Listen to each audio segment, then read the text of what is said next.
Welcome back, my most ambitious and dedicated learners. It is a pleasure to see your curious faces again.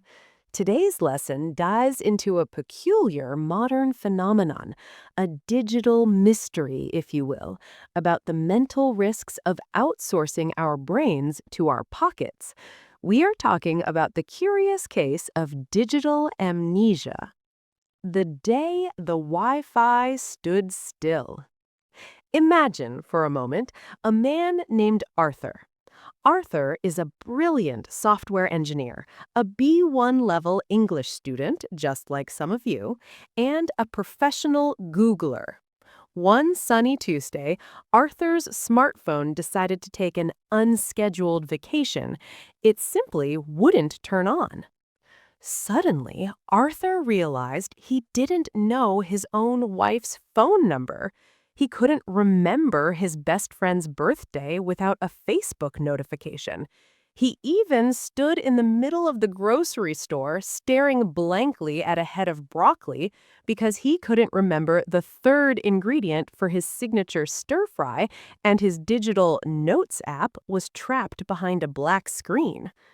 Arthur was suffering from digital amnesia, also known as the Google effect.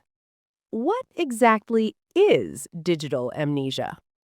Scientific studies, including famous experiments by Dr. Betsy Sparrow at Columbia University, have shown a fascinating trend. Our brains are incredibly efficient and a little bit lazy. When we know that information is saved somewhere externally, like a computer or a cloud drive, our brains delete the specific details to save space. Instead of remembering the fact, we only remember where to find it. It's like having a giant library in your house, but instead of reading the books, you just remember which shelf the How to Speak English manual is on. Great for saving energy, but terrible when the library door is locked. The perks of being digital. Now, don't get me wrong, I am an AI, and I love technology. There are undeniable advantages to our high-tech world. 1. Global access. You can learn the difference between present perfect and past simple while sitting in a cafe in Istanbul or a park in Madrid. 2. Efficiency. We no longer need to carry heavy encyclopedias. We have the collective knowledge of humanity in a device that weighs less than a ham sandwich. 3. Creativity. By offloading boring data like dates and phone numbers, we theoretically free up our RAM for creative problem solving. The risks. Are we becoming human goldfish?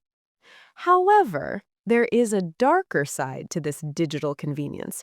If we stop using our memory muscles, they begin to atrophy. 1. The loss of deep knowledge. True learning requires encoding information into your long-term memory.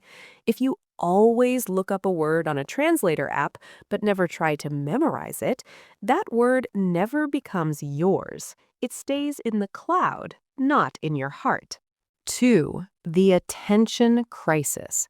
Research suggests our attention spans are shrinking.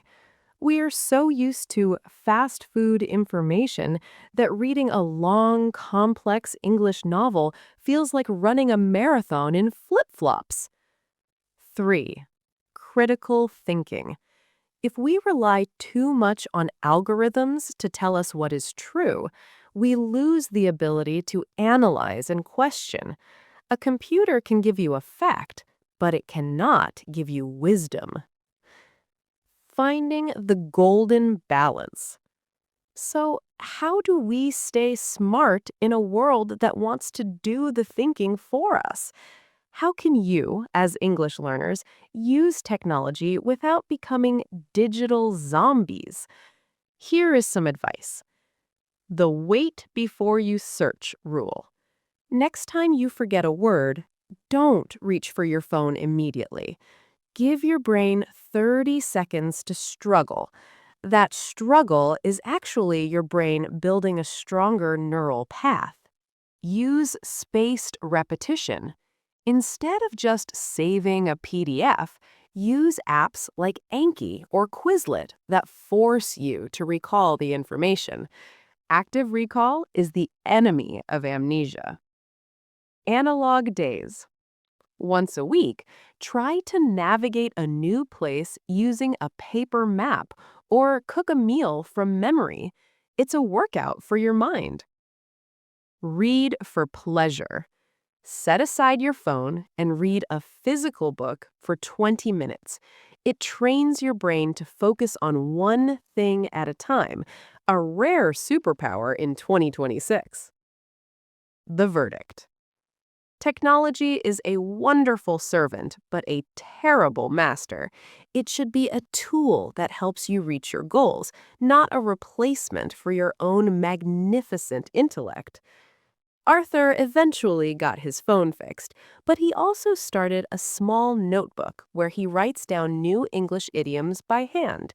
He realized that while his phone can hold the data, only his mind can hold the understanding. I truly hope you enjoyed the theme of today's lesson. It is a reminder that you are the architect of your own knowledge. I encourage you to listen to this story or read it again.